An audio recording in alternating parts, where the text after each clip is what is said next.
So eventually in life you'll get to a point, if you really go into some meditation, that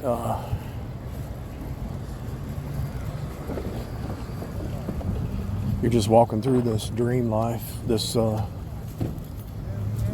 this 3D version of a movie, and you're just like floating. It's like you're floating. And everything that you interact with, every person, place, thing. I just went to Walmart. And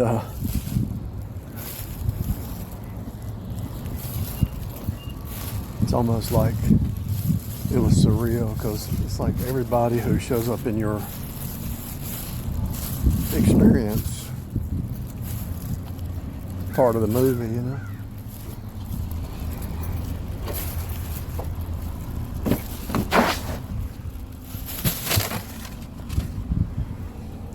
And so you interact with these people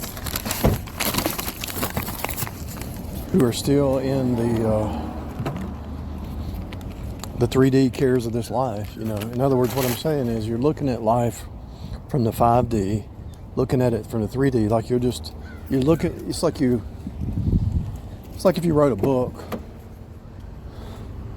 It's like you wrote a movie and you played in the movie, and then you after the movie's published, you go watch the movie, watching yourself in the movie. And you can actually change characters inside the movie. You can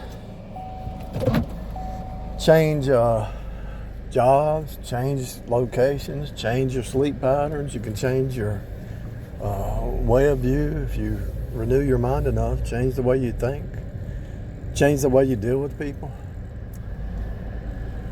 Notice if you deal with a narcissist, they're always trying to put you on the defense or something. Just don't be in the defense. Just use words that counteract their game, you know. Reverse it back on them. Really, the secret to dealing with a narcissist or anybody, unless you're married to one of them, is die daily. Because if you're married to one of them, they're trying to kill you anyway. Believe it. If you're married to a narcissist, they're trying to take you out.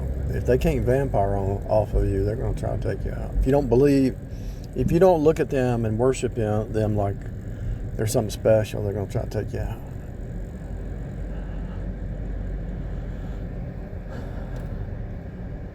But when you step into that awareness and you're walking around dealing with people, you watch how they act different, their clothes, their dress, their words, their body language, and it's like you've seen it 1,000 times, but they think they got something new, you know, which they don't.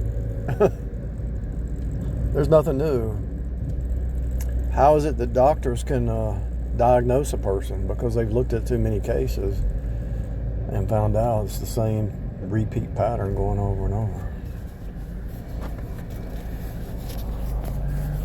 You can actually self-diagnose yourself if you study enough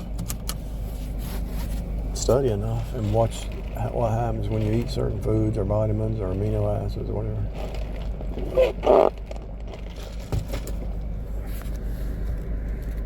I'm at a stoplight on a main highway. It's a city highway. It's called Windover, and I'm watching these two people pushing their carts. It looks like they live at the hotel where they're pushing their carts over towards Walmart.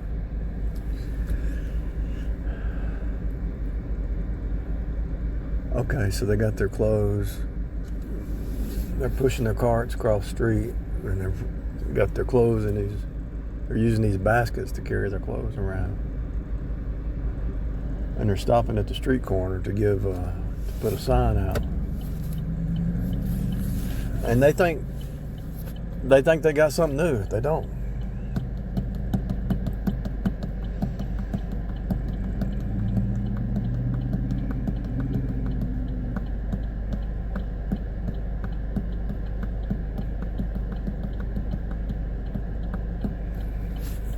It's really amazing.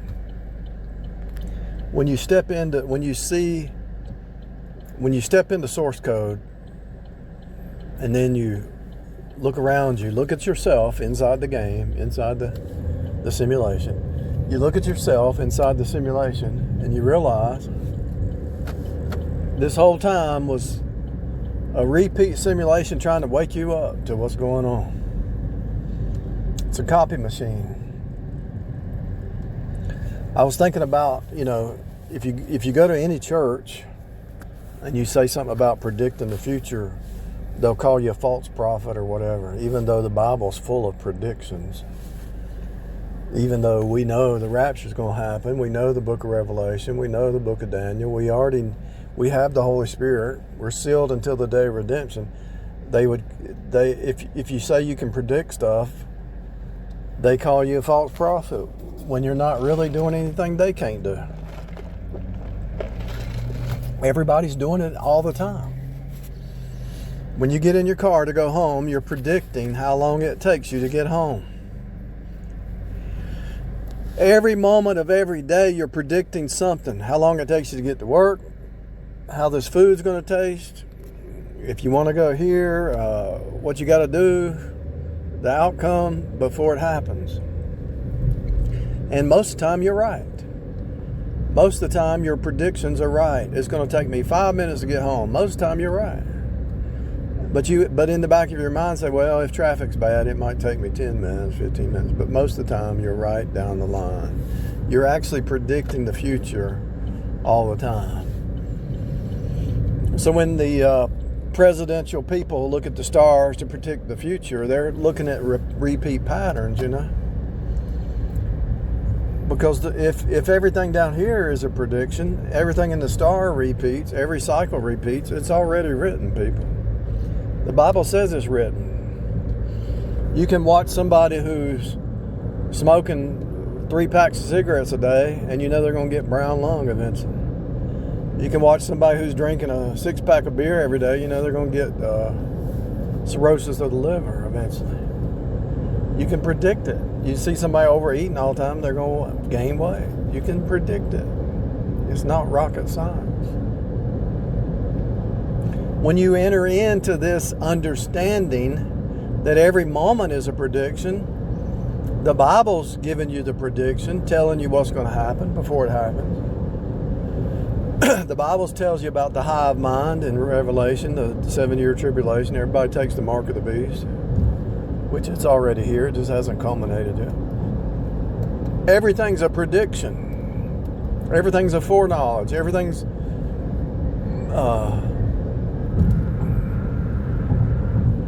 foresight.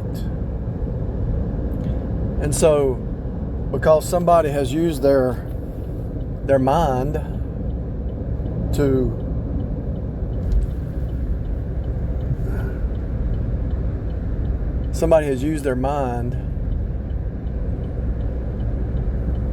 to rightly divide 3D, they call you crazy.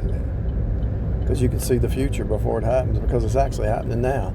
And all the seeds are happening. You can look at the you can look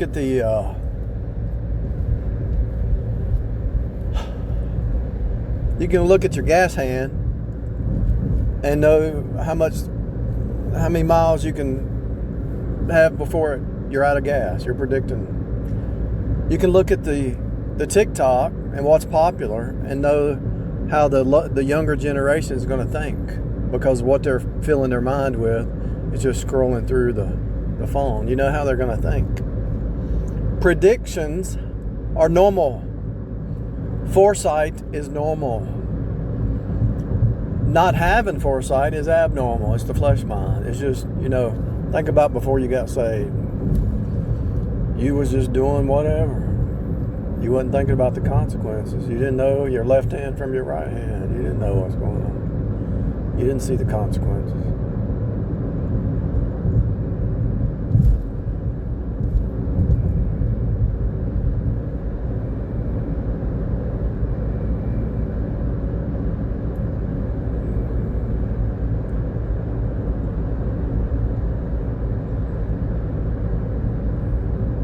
if pretty much everything that you do every day is a prediction, the Bible shows predictions of the future.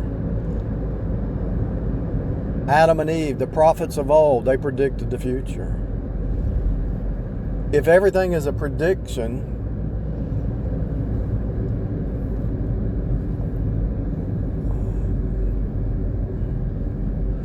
and if you break the word into parts, prediction, diction is word, pre-word, pre-show.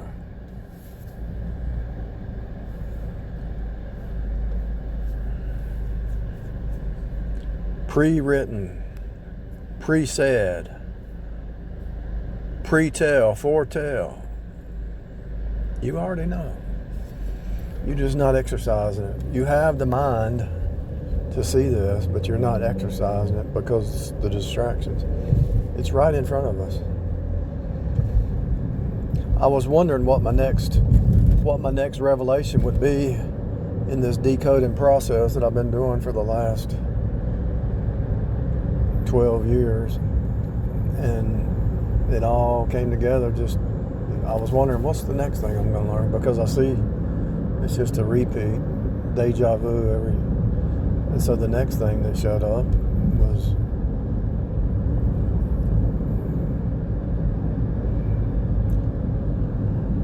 prediction, dictionary.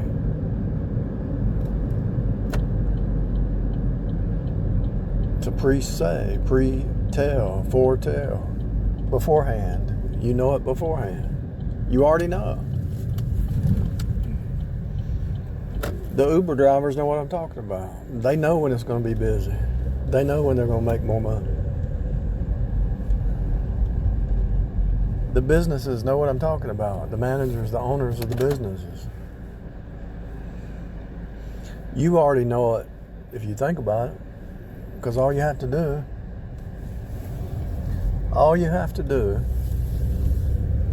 is drive down the road, and you can predict if somebody's going to turn at the red light or go straight or run a red light. Every time you drive, you're predicting. Every time you walk, you're predicting. Everything you do is a prediction.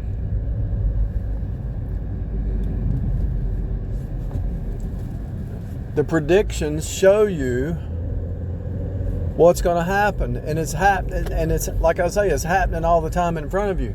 If you are astute enough to pay attention, which you should be, because you're doing it anyway, then you should be able to predict what's going to happen before it happens. You already know. There's always a seed. There's always a precog. Like right now, today when I walked in Walmart, and this has happened for the last really 3 to 4 months. There's somebody from my past. I can predict this. There's somebody from my past trying to make a decision whether they need to contact me or not contact me again. I already see it.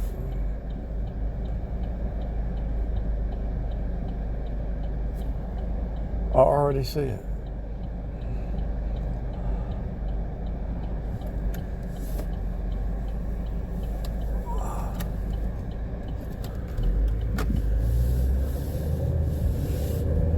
Predictions, foresight, insight. You've seen it before. Nothing new under the sun. Body language tells you. Friend or foe, body language, words, connotations, everything's revealed.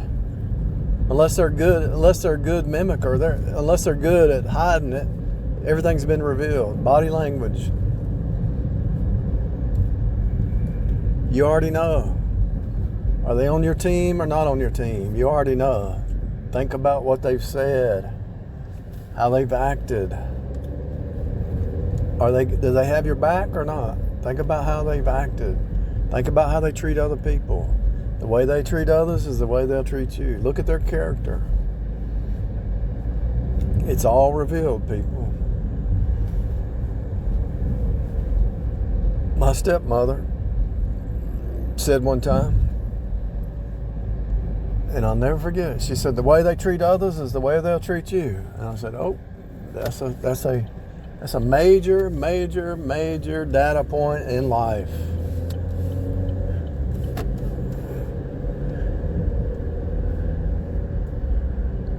The way they treat others is the way they treat you.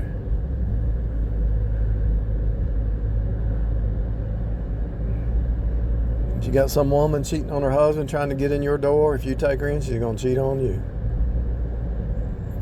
Her character doesn't change.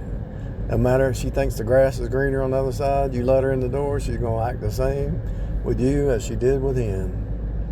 And the vice versa for the women. If the woman dates some married man and she thinks he's lying to her and say that blah blah blah, because they're always lying about their spouse just to get their foot in the door. They always lie, and so she thinks that man's gonna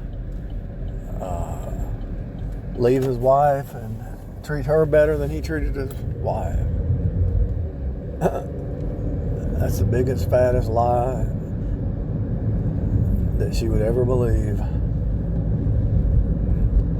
About 6 months ago, some woman, she says, well, what does it mean that she said, I'm dating this guy and he's married, he's got this wife in another state. And I said, you already know. You already know the answer. You already know.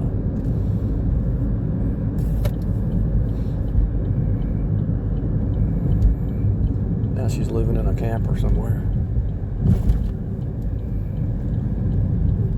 Which, I mean, I'm not attacking anybody. I'm not being high. I'm not on high horse. I just told her. I said, you already know the answer. You just don't want to face it. And she knew. She said, ain't it narcissistic? I said, yeah, it's narcissistic. It's selfish. I said, if you really want to know the truth, it's just plain out selfishness, you know. But it's a power play. These people like that, the reason they date 2 or 3 people and they try to demoralize the other person is just a power play, because deep down they're afraid of being alone, so they're living so much fear of being alone. They date 2 or 3 so that they're not by themselves, and it's a power play to put their significant other under fear that they got somebody else, and they'll just leave them. See, it's mental. It's a sociopathic mind. It's psychopath. They're psychopaths, but they'll be sitting in the church. They'll be working good jobs, but they're psychopaths in their relationships because they can't be by themselves, because they don't have any connection with God. It's nothing but a world perspective, you know. It's all about the world. They think like the hive mind, and that's how all the hive thinks. They're always trying to secure this network, but the whole time they're securing this network over here, they got another one. They're trying to keep people apart from each other because they're trying to keep this network going, because they're living in fear. What's the opposite of fear? Faith. Opposite of fear is faith. That's what's happening.